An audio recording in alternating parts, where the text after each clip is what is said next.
Ladies and gentlemen, welcome back. Welcome to the Natural Effect podcast where we talk about health, wealth, and everything else. Today, we have one of LA's top jewelers, Michael Bendannie. How's it going, brother? Welcome. Hey, nice to meet you guys. Yeah, so me and Michael, we've done business before. Yep. He specializes in both jewelry and watches. And he's going to answer a lot of my questions today. And any questions you guys have, just send into the chats and we'll ask towards the end. So, let's introduce yourself. So, Michael, you from LA? From LA, born and raised. Born at Cedar Sinai, actually, in the city. If you know that place, but it's near La Cienega. Born here, never left. And So tell us, man, how did you get into watches and jewelry? So, actually, my dad started the company in the 70s, and he did jewelry. And basically what we used to do was, he came to LA with no money, basically. And it's kind of interesting, but pretty much, if you go into a jewelry store, back then at least, normally all the jewelers had to have like a showcase full of diamond and gold jewelry. Yeah. And that might cost them, I don't know, 100 grand, 200 grand to fill up their showcase. So a lot of them couldn't afford to do it. So my dad did was he would make the same pieces, but in silver and CZ, they call it, which is like a diamond simulant. Okay. So it's not real diamond. Yeah. And that might cost them $10,000 to fill up their whole showcase. Okay. So he would fill up their whole showcase. And then if a customer came in, if they wanted to place an order on one of those pieces, he would then make it in diamond and gold real for them. And that way he would supply it to them. So that's how we started. We had like 100 employees and we would do all jewelry like that. And then slowly over the years, that was like the 70s, slowly over the years, China started doing the same thing. And it became to the price where they could make it for $50, Even less, So for nothing, And so, And so pretty much after that, we changed from kind of that lower quality stuff to very high end stuff. So now we have like 5 employees and we do, pieces that range from $5,000 to millions of dollars. For jewelry. And then the watches I basically started doing about 10 years ago.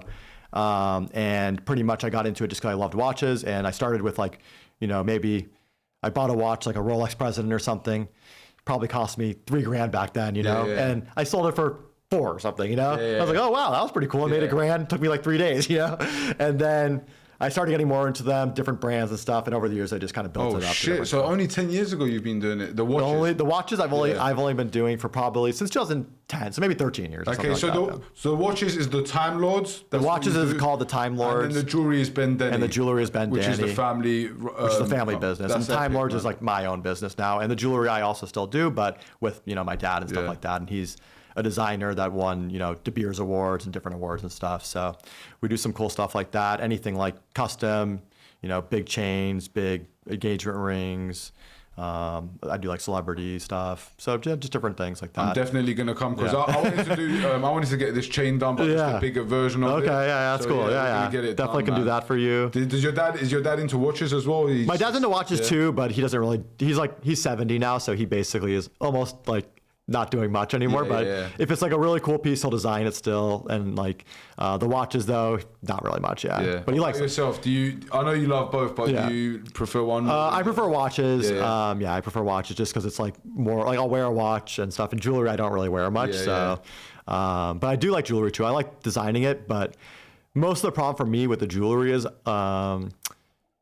like most people want to create their own design. They don't really they won't come to me and say, hey, make whatever you want, and I'm down. Because if I make it and they don't like it, they want to design it. They want, or if they want me to design it, I don't want to really do it because if they say to me, whatever, here's 20 grand, design whatever you want, and then they don't like it, I just made this whole thing for nothing, So I'd rather them tell me what they like and it's easier. But it would be cool if they were like, make whatever you want. Do it yourself, and I made it. I would be more into it like that. All right, well maybe I might get you to do a little spin-off custom. Give me some free reign. Yeah, man. So you've always been in LA. How is the market here in LA? Here like with watches, just before COVID, we had a big high on watches. And then it dipped. So I can give you a brief 5-year history maybe? That's a good question.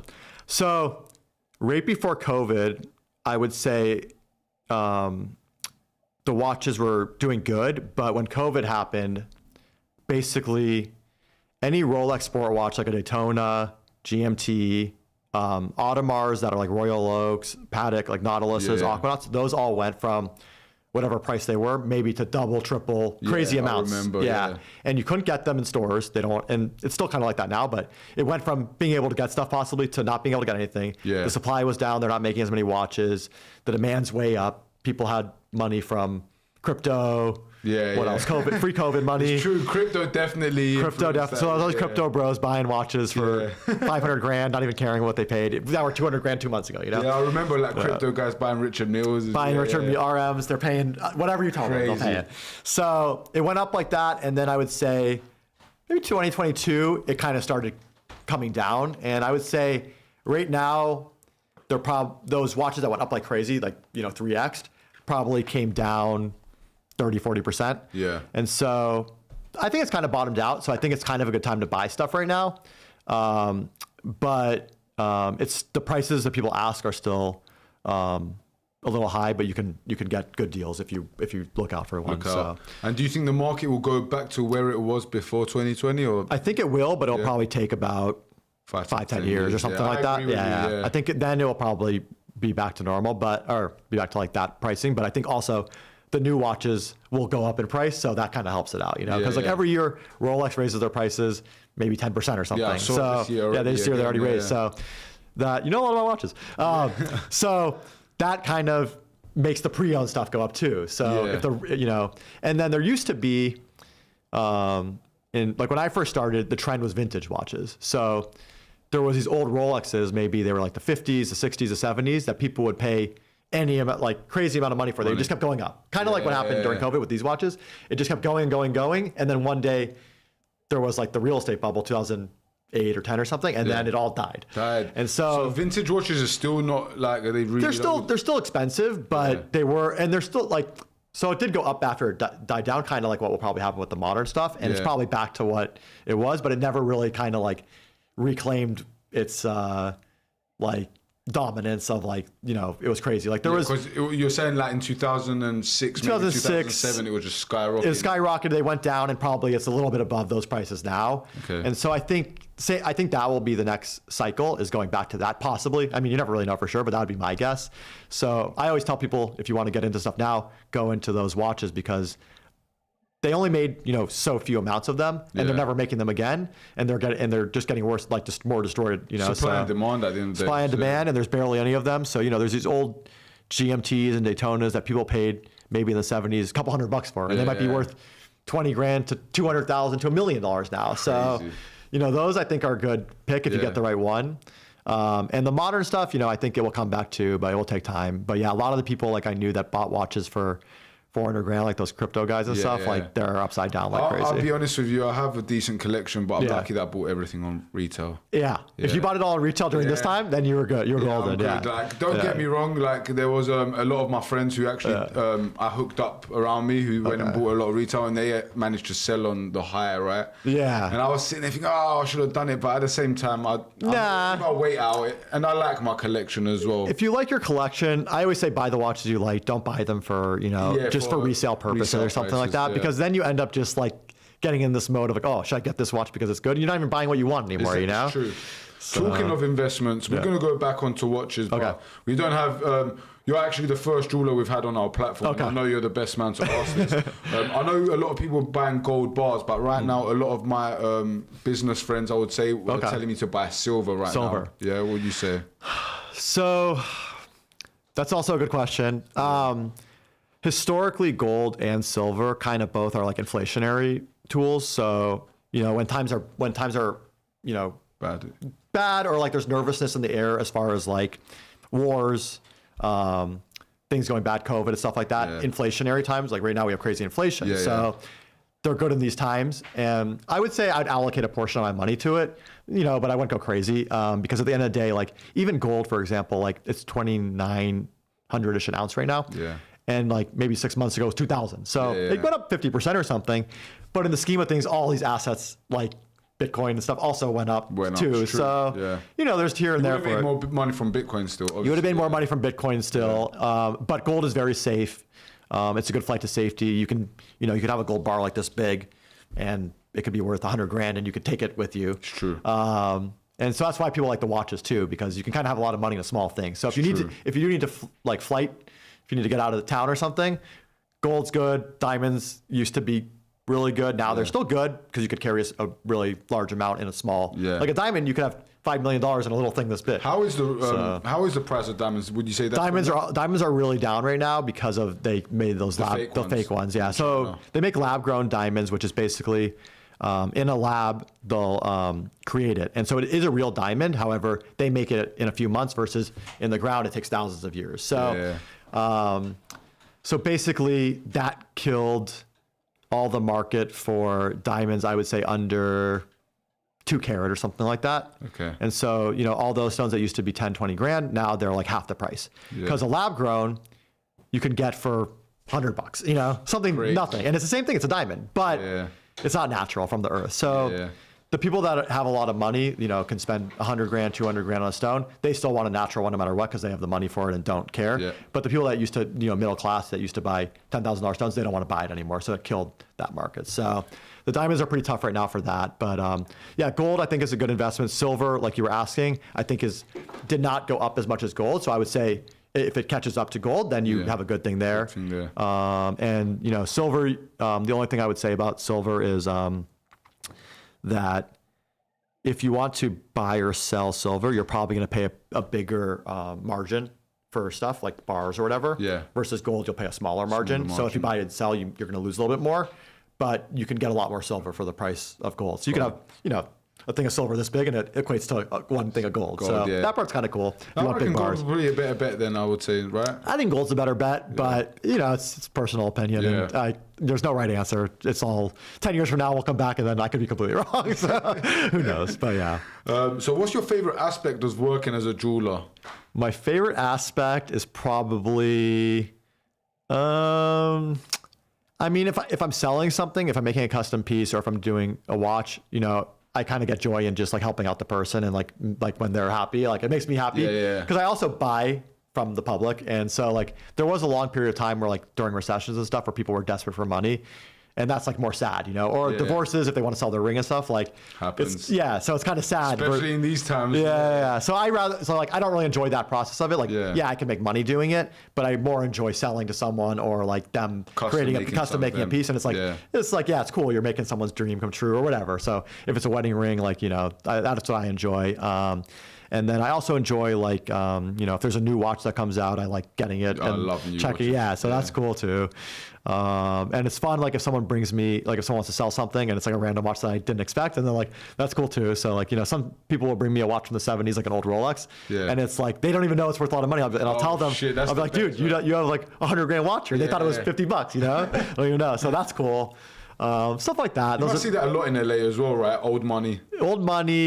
People inherit their stuff and then they don't know anything about it, and they'll come to me, and then they'll be like shocked if I tell them like, it's either going to work one way or sometimes they'll come to you, I guess, thinking it's valuable. And that's way worse. And then like that, I kind of am scared to tell them sometimes because they could go crazy on you, you know. I think that you're not being genuine, but you are. Exactly. So like I've had people that have come to me with, you know, fake watches. I've had girls come to me with fully pavéed out Cartier love bracelets that were completely fake that they got from a guy or something. And then the girl will start crying when I tell them stuff like that. So then it's like, then that part's kind of sad.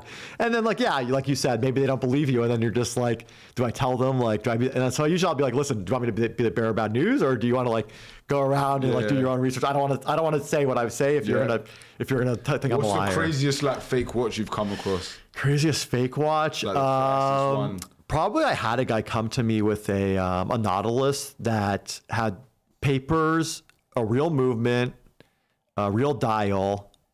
The case was fake and the bracelet was real too. So the case was fake. So what he did was with these Nautiluses, the movement's the same as some old Calatrava movements, so you could get a Calatrava movement for like $5,000, let's say. So they'll take the Calatrava movement, they'll get a fake case, they'll get a real dial, a real bracelet. Maybe it'll cost them 15 grand, 20 grand all in. They'll make fake papers and it's worth 70, 80 grand, you know? So if they can trick one guy and make 50 grand. And they probably do. So he came to me, he had that, and he had another Patek that was real.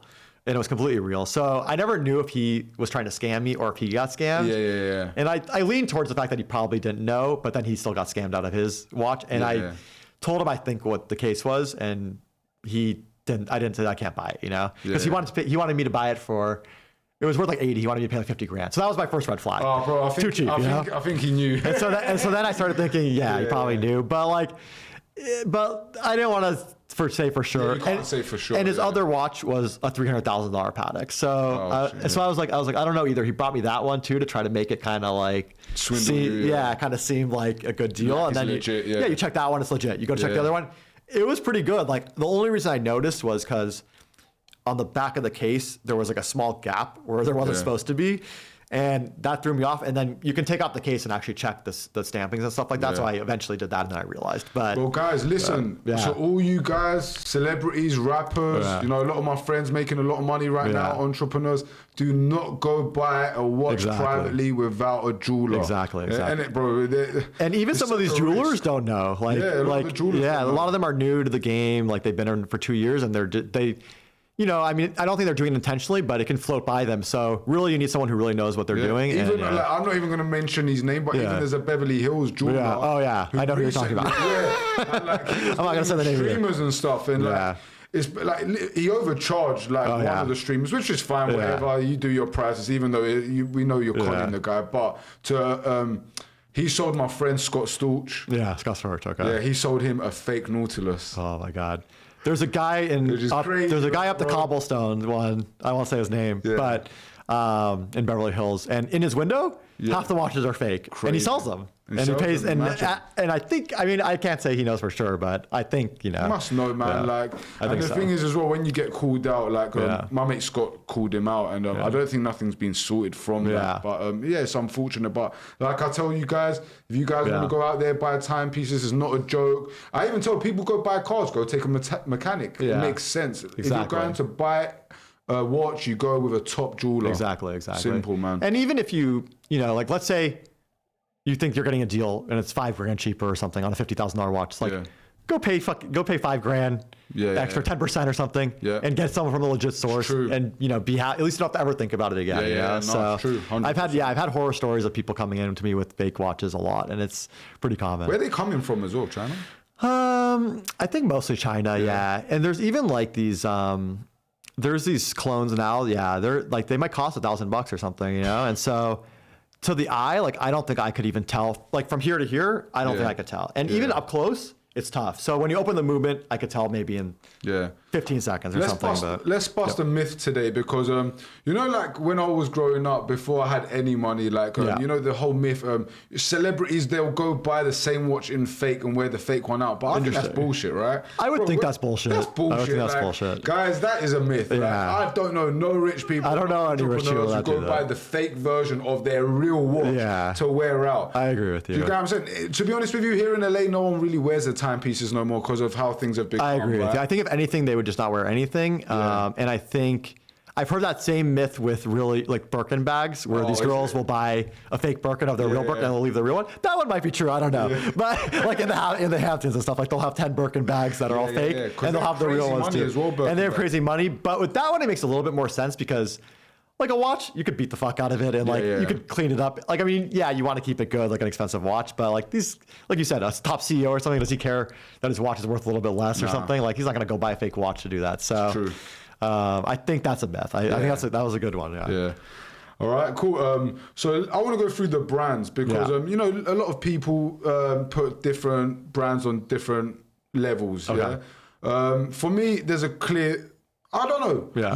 You're the man to speak to. So what would you say the top 5 brands out there? Top 5 brands. We'll do it in order. So 5 going to the first.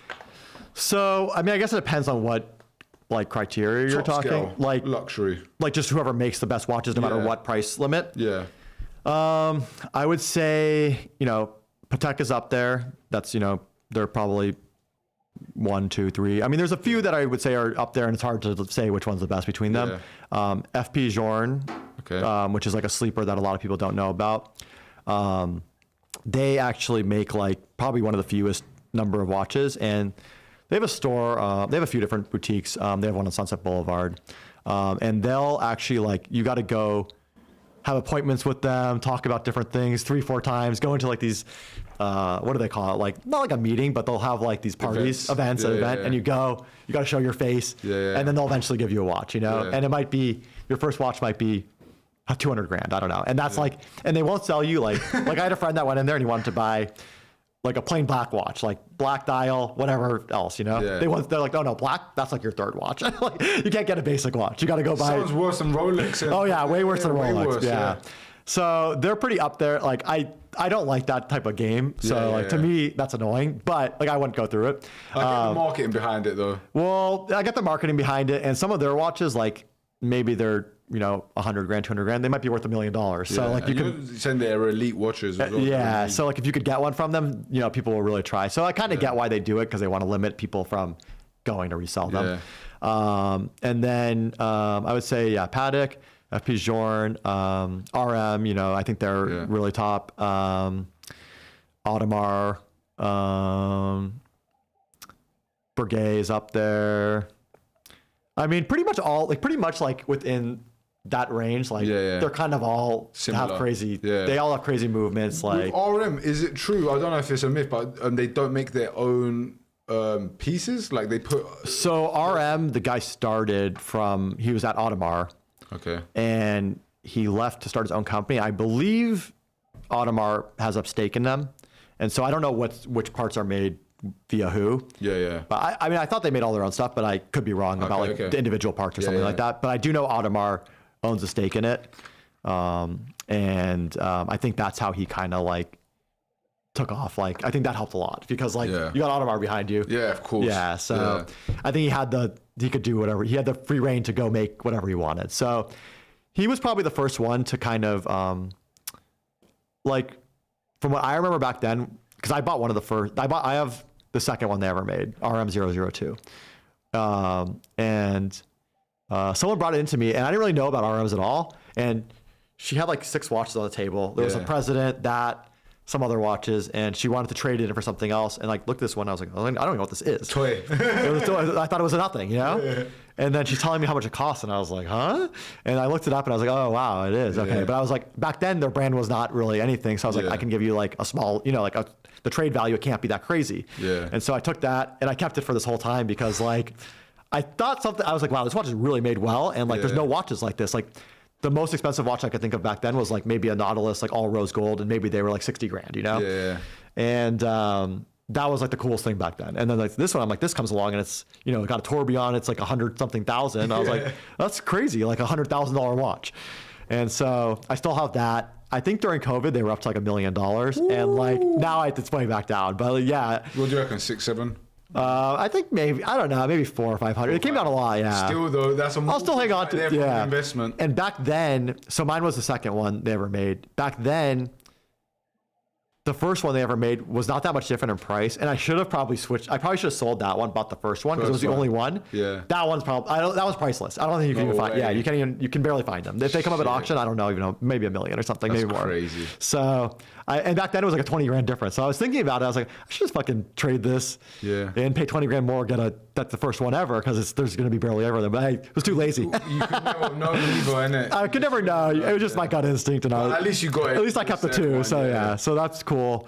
And I think and also like back then, I mean, for me, I have like a small wrist, and so RM like fit me good back then. Now their watches are kind of bigger, and so like they don't really even fit me well. So like I like that one. Like for me, it's perfect, you know. So so that's that story. But yeah, I don't know about the parts. I'll have to check into that. That's an interesting question. What would be your top 5? Or top couple? I'd say my top 5, but you know clearly like some of the brands you. And maybe I didn't think of something. And maybe I didn't think of something that you thought. I would probably put first. I would put Patek. Okay, I agree. I could see that. Yeah. Second, I'd put AP. Okay. Yeah. Third, Rolex. Rolex should be up there too. And then I'd probably put maybe like Hublot and Cartier. Hublot, Cartier. Yeah. So Cartier, I think definitely stepped up their game in the last like 5 years. I used to put them down in a tier 2. Yeah. Now I put them up there with, you know, they make really cool watches, and also like they have good value on some of their watches too. Like you can go get like a Santos like all PVD for like $10,000 or $8,000 or something, and it looks cool, you know. And their movements now are all in house, I believe. I don't know, not every single one, but a lot of them are. So I'd put them up there too. And Rolex, I think they make really good watches for the price point. I think it's the best you can get. And then I was going to like the highest end, you know? AP but Rolex for the price, I think. Richard Mille actually. Yeah, Richard Mille's up there. Yeah. It's just, I don't know if it's my kind of style. I like more like look. Don't get me wrong, if someone offered me a Nadal for retail. For sure. And the other thing is like, when you see all these watches on these guys, it kind of sours you to the, like back then when I first heard about it, like no one wore this stuff. So like now it's like, these rich guys have every single watch, and it's like nothing's unique anymore. So it's like, to me, like, that's why I like the vintage stuff, because it's like you could actually have something that like no one else. It's a unique thing, you know. Like you're a one of one. It looks different. Like it ages over time, looks different, and so that's what I think is cool about them. And like have something different than everyone else has, versus like even a dollar or something. Every rich motherfucker has it. So that's why I do like the the unusual like like Eye of the Tiger, like like stuff like that. Stuff like that's cool. It is cool. I agree with you. Yeah. All right, cool. So I'm gonna ask you now this is a lot for you guys who are watching. So I'm gonna ask you in different price ranges. If you had this amount of money, what would be the best watch you could go and get? Okay. So let's start off with the guys who at the lowest point, $5,000. 5,000. What watch? 5,000, and are we talking like brand new from the store, or like maybe pre-owned? Yeah, let's say brand new from the store. Brand new from the store, I would say $5,000. I would probably go with either an Omega. They might be a little bit more than that. Or, I mean, if you could get an entry-level Rolex, like an OP or something, but that's going to be basically impossible. Yeah. It might be $6,000 or something, but that's probably the coolest thing you get for that price. Like a Perpetual, the colored ones, black, blue, like obviously like the Tiffany one, you're not going to get it ever unless you're with them. But if someone like that's just new to watches, that can be able to walk in the store and get it easily, then I would say there's a company called Grand Seiko. Which is also owned by Seiko, which is a cheap company, but it's like their high-end version of it. Yeah. And they're pretty cool watches for the price point, because you can get something for $5,000, and they have these cool dials that are limited edition, and they're not made that many, and they have different colors, and you could kind of have something a little more unique, and they're cool materials and stuff like that.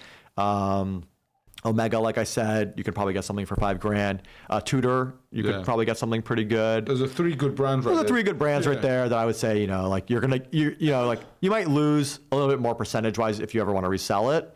But they're nice watches. But they're nice watches, and you can't go wrong with them. I would say, I'd rather save up to $5,000 than to buy a watch that's like I would skip any watch that's like $500, $1,000 because because you're basically just buying not like a G-Shock or something. Like you're basically just buying like something that's not ever gonna you're never gonna get it to the next level. So I would say, for anyone that's trying to get into watches, skip that level. Just wait until you have enough money. Even if you could get to $4,000 or $3,000, you can get something decent. But yeah, I would skip $500. You guys heard it right there. Yeah. Tudor, Seiko, Omega. Yeah. And if you can, and you're lucky enough, a Perpetual somewhere from Rolex. If you're lucky enough, Perpetual from Rolex, that would be your first option. But you'd probably have to buy another watch from them first. So. Well, here I've put 10K, but let's go to 15K, because 10K will be a bit hard. 10K is going to be the same kind. 10K, you go to a Rolex, I guess. And probably 15K too. Yeah. But 10K, I think you could actually get a Rolex from the store if you go and ask for like a date just. Maybe a sub, you could wait a couple months and probably get one, and that might cost you 12 all in or something. That's probably where I would go with 10K. 15K, it's probably a similar thing. You probably got to go to 20 or 30 to get to the next level. Yeah. And then I would say I'd probably go to like maybe Vacheron, like an overseas, which is like their most popular model, and that's probably the only one that holds value from them. It might be $30,000 retail. 20 is kind of a tough point, because 20 is like you're in between the two.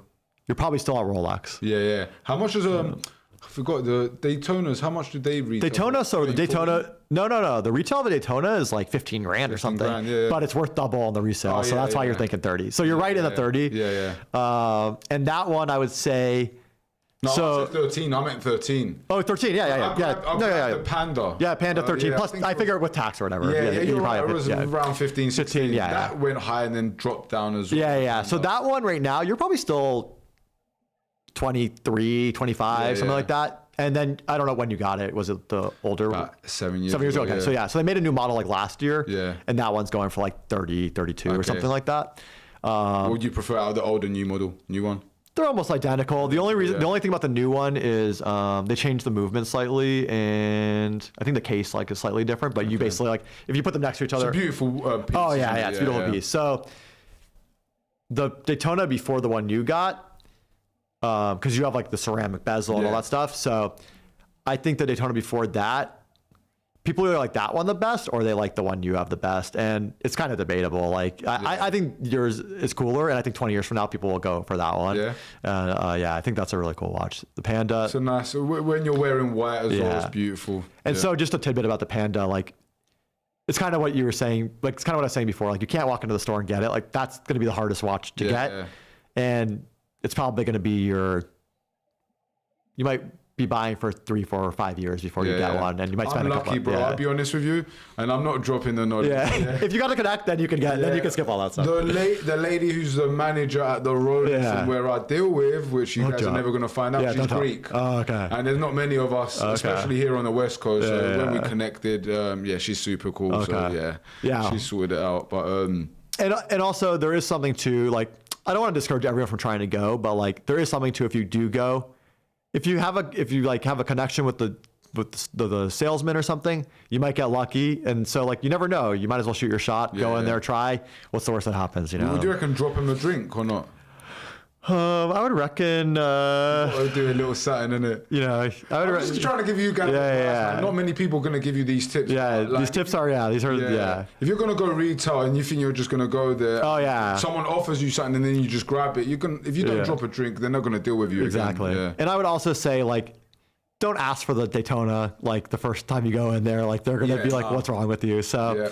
You know, start with a date just, and then, tell them you also like a Daytona. If you want to get a presidential. They'll make you get a presidential.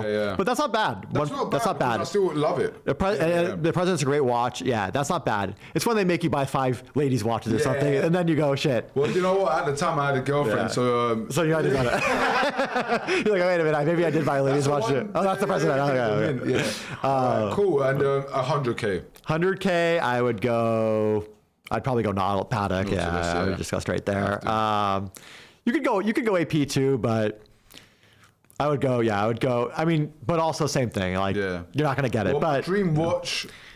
I don't have a Nautilus. I'd love a Nautilus. Obviously, I think they're beautiful, but I'd pick something over that right now. And it would be an AP OpenWorks. AP OpenWorks also beautiful. So amazing. I think for AP, that's probably the coolest one.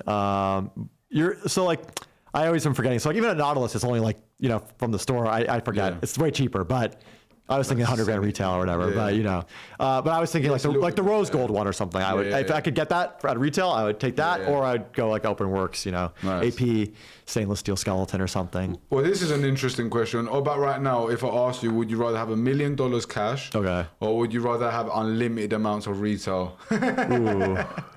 I don't have unlimited amounts of retail because I could for sure make more money doing that. Probably the first month or two. Probably in a month, But $1 million cash is nice too. Probably most people say the $1 million cash, but if you're a watch guy, you probably say the retail thing. Most overrated brand. Most overrated brand. Shit, that's a good one. I would say.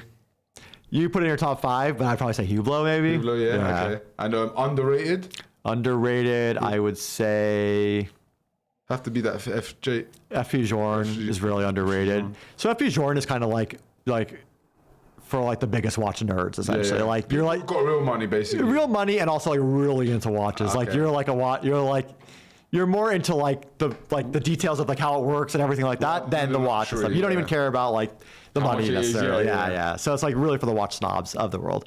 And then Hublot, like that's just the one that I thought of, but only because like it looks kind of like AP, and so like they always have that like that kind of stigma of you're a poor man's AP or something like that. But I do think their watches are cool, and so that's just what I'm just saying. Like I think in that aspect, that's what I would say. But like it's tough to pick a overrated watch brand because like But I would say overrated watch, maybe like that Rolex. The one with the all the emojis, like I think that's pretty overrated. Like people like, it's like to me that's corny. To me, it's a corny cheese ball. I'll be honest with you, I don't really I do like diamonds, but if they're factory settings and not too much. Not too much. I don't like bust downs. I agree with you. I don't do bust downs. Like a diamond dial or something, maybe if it's like meteorite or something where it's kind of subtle, or like if it's got like the baguettes where it's more subtle like that. Yeah, I love baguettes. Yeah, like that I'll fuck with. Presidential has the baguettes. But presidential the baguettes, I think it's clean. I think it's clean. Yeah, as and well, even there's one with the baguettes and it's all paved around the baguettes, and that one I think is also understated where it doesn't look too crazy. Too crazy, yeah. In person at least. But yeah, if it gets to be too bust down, like it looks. For me, honestly, it's like there's one of the most hurting things as someone who loves watches when I see someone get like a Nautilus or something and they go bust it down. I'm like, oh my God, what have you just done?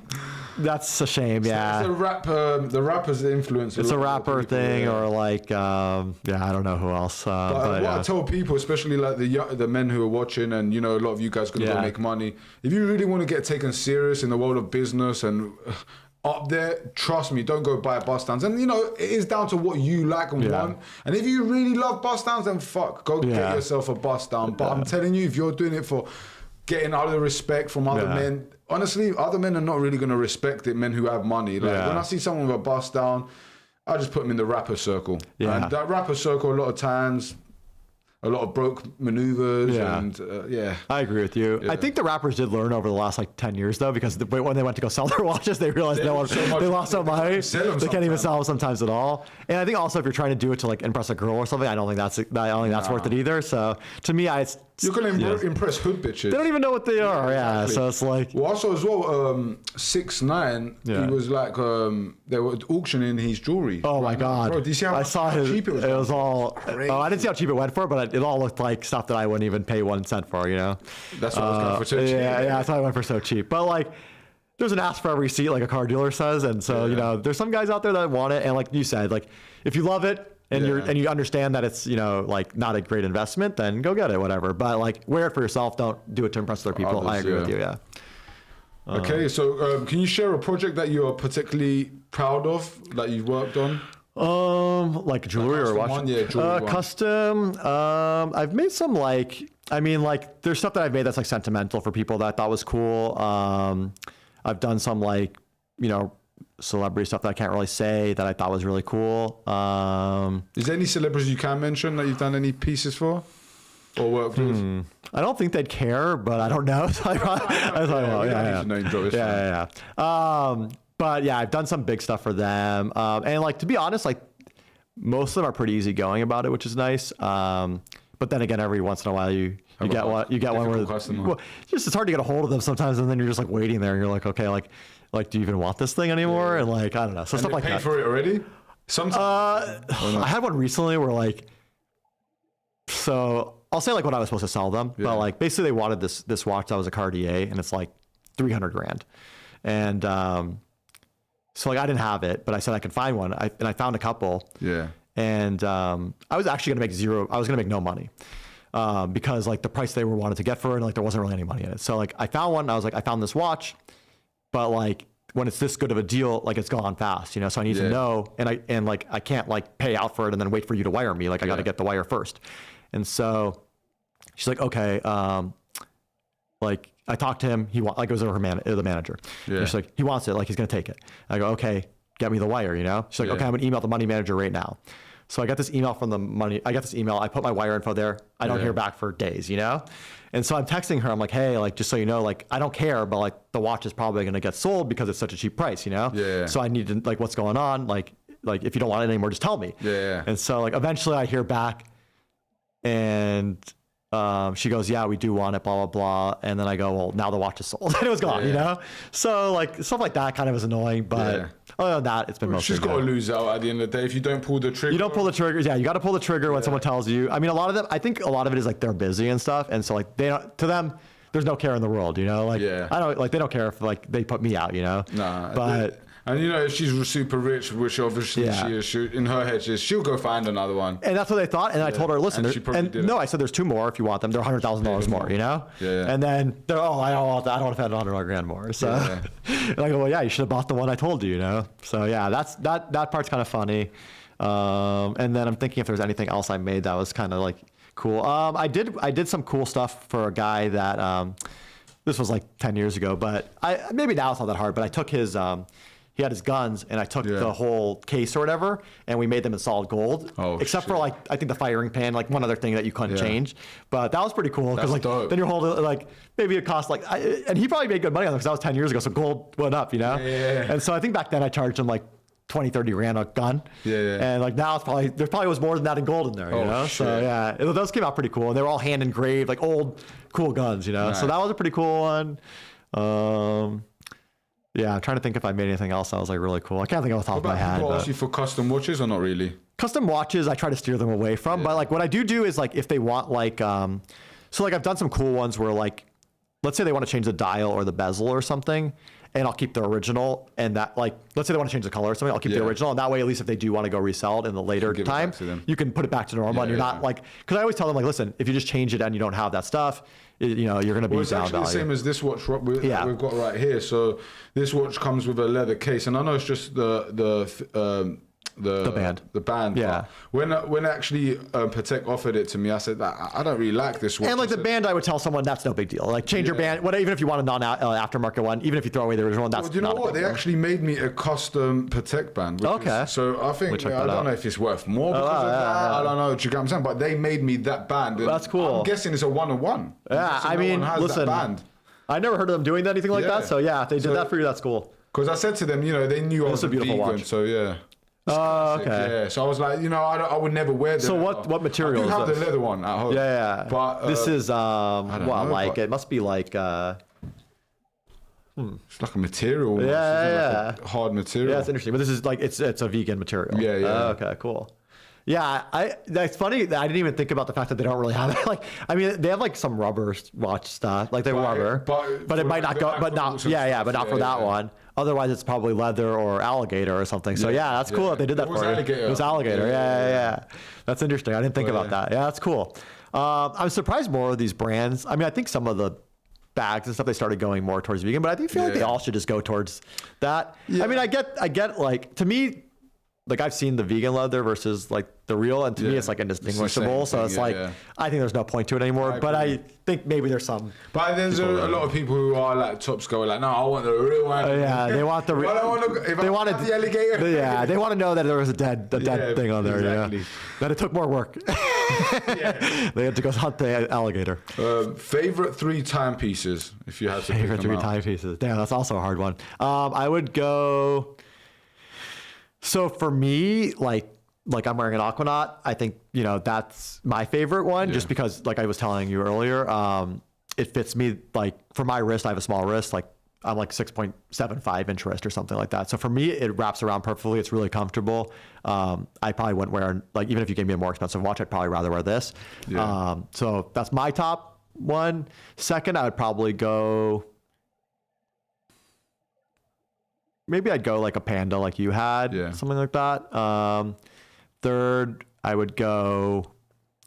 probably go vintage, maybe like the older Daytonas. So like there's one from the 60s called the Paul Newman. I don't know if you ever checked it out. Yeah. There's one from the 60s called the Paul Newman. I think that's one of the coolest watches they ever made. And like, to me, that's like, it's worth crazy amounts, right? It's worth crazy amounts. And like, if anyone walked into your, like if you had a store and you had like 100 watches and like, if they said to me, like, if I could go to them and say, I could pick out the perfect watch for you, and I'll just go grab that Paul Newman, every single one of them will say, wow, that's amazing. You know, no one will ever tell you it's not a good watch. In the watch game. Even if they don't know anything about watches, they'll think it's beautiful, you know? So, like, to me, that's the coolest thing. And, like, some of these other watches, like, you know, even an RM or something, like, if you go to a random guy that doesn't know about watches, he might think it's a Cracker Jack box, you know? They won't even think it's 10 cents. So that's why, even when you said before, like, to impress women, most women don't even know what the fuck most women don't even know what's going on. You could have, like, a blinged up fake watch, and they're going to think, oh, shit. I agree with you 100%. And then you could have, like, a, you know, like a Nautilus, and she'll probably think she'll probably think you're a piece of shit. Nothing, I think for that aspect, I would never go by doing that for a girl, but yeah, it's tough to like tell them that because like they're thinking, oh, like this is gonna, you know, like even I have some friends that like he'll be like, oh my god, I'm wearing these shoes, it's gonna drop her pants, you know, and I'm like, dude, like she doesn't know what the fuck your golden gooses are, like you just fucking look at and you're in a club, you know, like she doesn't know what the fuck you're wearing. So Riz and the way you carry yourself is I think that's 99% of it, and then like you could be wearing whatever, like H&M clothes and it could look better to them than 100% you know, designer clothes. Yeah, the designer clothes. So like I agree with you. Like it's not really. I actually talk against designer clothes a lot. Yeah. And, you know, you guys are speak on watches greatly. Yeah. Right? I don't tell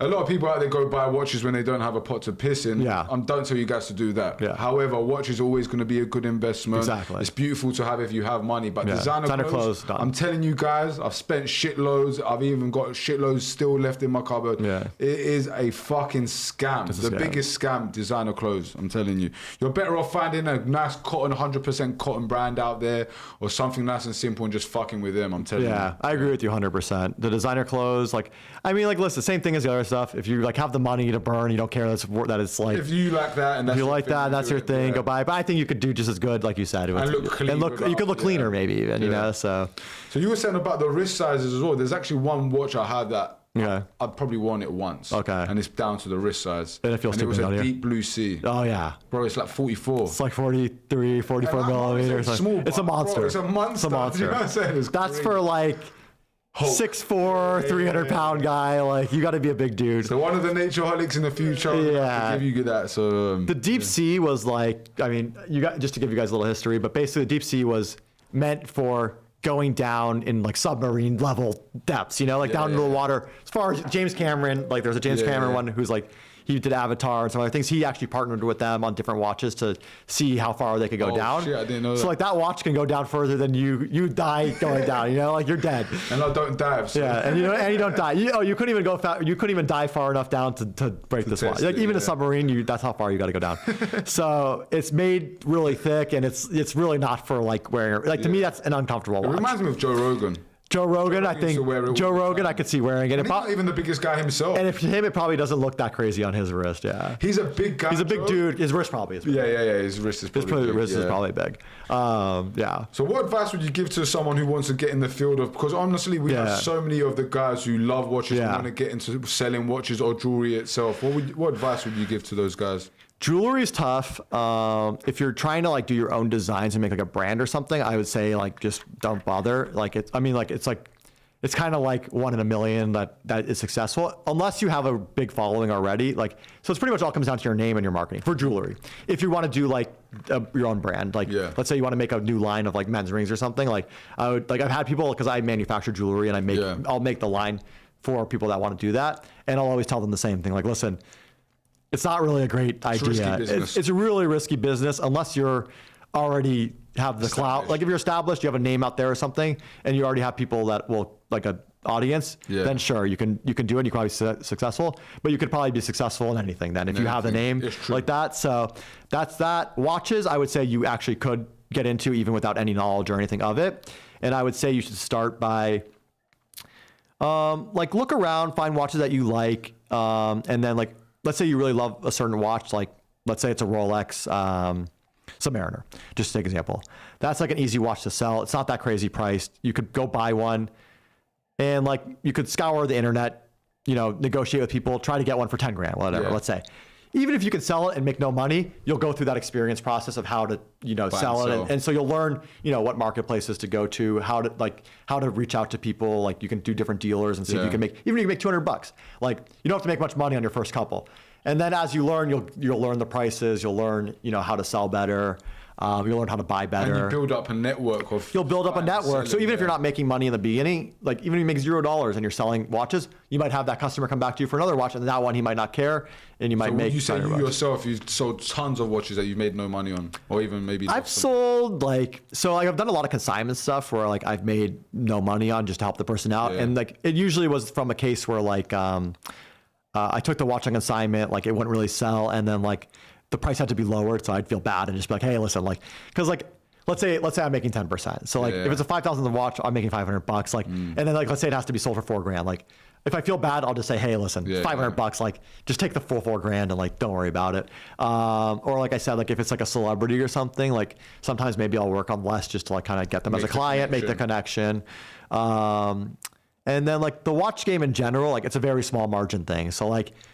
If you can make 10% on a watch, if you make 20% on a watch, that's crazy. You know, that's a lot of money. Because like on a good watch, like there's off-brand watches, so like Hublot stuff like that. You could so that's another thing. Like, you might not want to try to go for a Rolex all the time because like it's so competitive. So like if you go to an off-brand watch, like a Hublot or something, and you find a good deal here that someone kind of just like wants to dump and get rid of, you could maybe make a bigger percentage. So like, like probably when I started, I used to be able to make like I could double my money on a lot of watches. So if I bought a watch for $5,000, I could make $5,000. Now it's like come down to the point where it's like you're lucky to make $500. Even on like I've sold like Nautilus and stuff, I made $1,000. You know, that's on $100,000. So you hear it, guys. Yeah, you can sell plenty. He told you how to start off as well. You heard it himself. Like there was times where he didn't make no money off pieces just to make the connection. Just to make the connection. Keep things moving and start small. Go buy one watch. Sell it. Even if you make a small amount. Build up. Also, you're gonna have to build up a brand or like a page through. You probably got to build up your own. Like you'll have a name for yourself. You want to like be credible and stuff like that. So probably it takes some time to become like where people are like trustworthy, respecting you and stuff like that. But after a few years, a lot of people like can do it. But I would say it's something that you could start with a low amount of capital and make good money in. Like I have some friends that like maybe they work 10 hours a week or something, make $100,000 in a year, and just trading watches, so like you could make good money in it, but it's also takes some time to ramp up to and get like to that level, and to like have the knowledge of like how to buy, how to sell, like how to make the money. And there was like even like a guy that started like when I kind of started, and he's like much bigger than I even am, but like he would like I used to think because like I was telling you, I was making like double my money, like buying a watch for $5,000, selling it for $10,000, but I wasn't doing a crazy volume. And so I would see this guy that was selling watches, and I knew he was making like $200, $300, but he was selling a lot of watches. And so I always thought it was stupid in a way. Like back then, my mentality was like, that's stupid. I can make $5,000 and he has to sell 10 watches to make, or 50 watches, And so I thought it was stupid, but then he had so many customers built up that when they wanted to sell their watch later, they would go to him and he could make money there. And they would call him for other watches and he would make money there. And he just had a crazy volume. He opened up a store in like Florida that was like, I don't know, 20,000 square feet. And he's doing like, he might do like, back then, I think he was doing like $1 million a month, like easily, like crazy. Making, like, So I don't know about now. Now, who knows? But yeah, so like it is something you can, it can be really lucrative. It could also be, and also you also have to be careful because you could buy one fake watch if you don't know what you're doing and be out $50,000. You could be out your whole, year. So, where do people how do people become that good where they know exactly what's real and what's fake? Or is that just experience? Yeah, I think it's just experience. It's experience. So in the beginning, if you don't know what you're doing, maybe you can find someone that can kind of like, check the watches for you. There's also sites you can like, I don't know how legit they are because I never really use them because I can tell pretty easily, but there's sites that you can pay $50 or something and they're supposed to authenticate them. There's that with shoes too and stuff like that. But I heard a lot of stuff passes through that stuff. But there's sites like that. If you have like a watchmaker near you in town, they could at least check the movement and like that eliminates a lot of problems. But like I said before, there's stuff where there's real movements and then the rest of their watch could be fake or whatever. So you still got to kind of be careful. But I would start with a watch that like, you're not afraid to lose your money and like just try to be, try to buy it from a reputable source at least. And then like see if you can, sell it and make a couple $100 and then, at least okay, I sold this one for for this price. Next time I know I can get that much for it again. And like you'll know if you had no interest or you had a ton of interest. So so you'll kind of learn from that. What about building up relationships with retail? Is that important as well? Or so I have like some relationship with retail, but it's just like a personal level. Like I don't tell, like they don't even know I do watches probably. I think I know of guys that do have that relationship with them from a long time ago, and they'll buy like 20 watches from them at a time, 30 watches, and like they'll make money. But like now I think if you try to do that, it's so like they can sell the watches so easily that they don't need you, So like I think it's hard, like as a wholesaler or something, I think it's hard to get into that game. But if you could do it, like if you had a connect there and you could get the watches, you would be you'd be doing pretty well. So is this a myth as well? Because I heard that if you do go to retail and then you end up putting your watch publicly online, they can see the reference number and then they'll stop the connection of giving you retail watches. Is that myth, or do you think that's got some sort of truth behind it? So I don't know, because I think it's not a myth, but I think you have to do something pretty stupid for that. If you go put your watch on eBay or something and they see the serial number, like it's obvious. It's obvious, and they see that guy. So 2 days later after you bought it, they'll ban you or they'll send you a thing saying, hey, you can't sell that watch, And then there's companies that are more strict about it or less strict about it. Like Rolex, I think the only way you'd really get caught is like if you did that, or if you like, let's say you sold it to someone, and they went to take it in for service. They might then Rolex might know because they'll be like, well, how this watch came into service from a different person. So they'll be like, you sold it, you know? If you are going to do that, guys, I'll just say communicate. I would say I would communicate with DAD and say, hey, listen, like I'm kind of in tough times because they don't buy back anyways. So if you tell them, hey, I'm in tough times or something, I got to sell this one, or like, or I'm just done with it. My ex-girlfriend's watch. Yeah, my ex-girlfriend. I'm never going to do anything. They were like, you know what? It's fine. And it wasn't much money anyway. So I think something like that. You could do AP. I know they're like really strict about it, and they actually want you, like what you said, like if you want to sell a watch, I'm pretty sure you have to tell, either you have to wait a certain amount of time, or if you tell them, you go backwards on the pull, on like where you are. Like, and their thing's difficult as well. Like difficult. My dentist, who actually I've got coming on the next stream, is one of Beverly Hills'. He's actually Beverly Hills' main holistic health dentist. So he's a big lover of AP, and he tells me, he's like, bro, like they put me through fucking. They'll put you through the ringer. And they're buy 3 watches he didn't want. Just I think you got to be like, if you want like a jumbo or like a Royal Oak plain, which is like what most people want. You're probably like your 5th to 7th watch or something, and you're probably spending it's not worth $200,000-300,000, and you're making like, you're up like 15, 20, maybe 15K or something, and you're losing on most of the other ones. The first watch they'll make you buy is usually called the Code, which is like the one you would lose a lot on. So it's like gold, it's like 40 grand, 50 grand or something like that, and like it's like, I don't think it's like cool looking, but some people like it. But you'll lose a lot on that one. You'll probably lose more on that one than you'll make on the other ones, but you could get to a point with them where you're getting like if you get an Open Works or something, you could end up getting positive. But like, to me, it's like, if you have that kind of money, just go buy them all gray market and buy what you want, and don't even have these stupid ones that are from a trusted jeweler. But yeah, I had a friend that he's on his 6th watch. He just got a jumbo, and they told him, because first of all, he went there with his, I can't remember which one it was, but he went there with a watch to change the strap. They changed it, and there's like the lug piece, which is like, I don't know if you can see it, like here, and or like here, and they went to change the band, and that piece broke off, like, but not till he got in his car, like 20 minutes later. And so he went back over there, and he's like, yo, like, what the hell, this thing broke off. And they're like, okay, well, like, probably under warranty. And he's like, probably, you guys just changed it and broke the thing. And it was a $10,000 fix for that little piece, you know? They ended up doing it for him, but he's on his 6th watch now, but they told him the same thing that I was telling you. So like, basically, if you want to sell one of your watches, you're going back to like your 5th. You're now like backwards. You're going backwards on where you were. So like, if you could sell it and like get away with it, it's worth it. But AP is really strict about it, so I probably wouldn't do it with them. But like, if you can get away with it to like a friend or something where you know they're never gonna do it, or if you have like I can sell them where like to people that are collectors and never gonna do it. And so like, then you could get away with it probably. But don't just go sell it randomly private party to someone, because they will cut you off and they'll catch you, and then you ain't getting that skelly. Yeah, and you're not going to get your skelly. So okay, cool. So what's next for you, Michael? What's next for me? So right now I'm kind of just working on like scaling more. So like right now it's basically me. My brother does this with me too, and then so we're doing the watches. So I now have like a couple more people that are going to be kind of like selling for me and stuff like that, and like just building up the website better, you know, the Instagram. Like, I don't know if I told you guys my Instagram, but it's BD Watches for watches, and then Bendannie Jewelry for jewelry. So on there, you know, I'll usually post all the new watches and stuff like that. And that's where you're going to get like better deals from me. And then like, also, if you see anything you like, you can let me know. But yeah, I'm just working on growing that.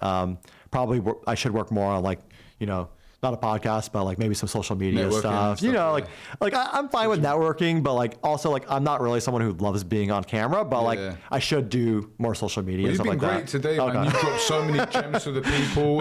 Guys out there watching, you're not going to have a jeweler like this giving you that many gems, and he was so honest in different aspects where a lot of jewelers would have been pulling the all over your eyes. So true. Yeah, I try to be very straightforward and very honest about it, just because it's like, what's the point of like holding like lying? Yeah, it's better just to like works out against you anyway. Works out against you. Like, people can tell that you're just like faking it or like lying and stuff like that. So like, if you're honest, like they'll know you're doing good, and like they're more likely to work with you anyway. So like, I'd rather be like that anyway. So and I can tell you're the same way. So no, I thought You know, I thought you were great. You know a lot more about watches than like you claim. I wouldn't say I'm a specialist, but I do. No, but you know more than like most people I talk to. Yeah. Like, yeah, you have a good knowledge of it. So yeah. So BD watches, guys. BD watches, Any guys in LA area, even if you're not in LA area, hit him up on Instagram. You're going to be more active on there as well, I'm guessing. I'll be more active on there, and like I do post a lot on there, like just different watches that are deals of the day or whatever. There, yeah, and so you'll see a lot on there. And then for the jewelry, it's Bendannie Jewelry, so it's BenDannie Jewelry.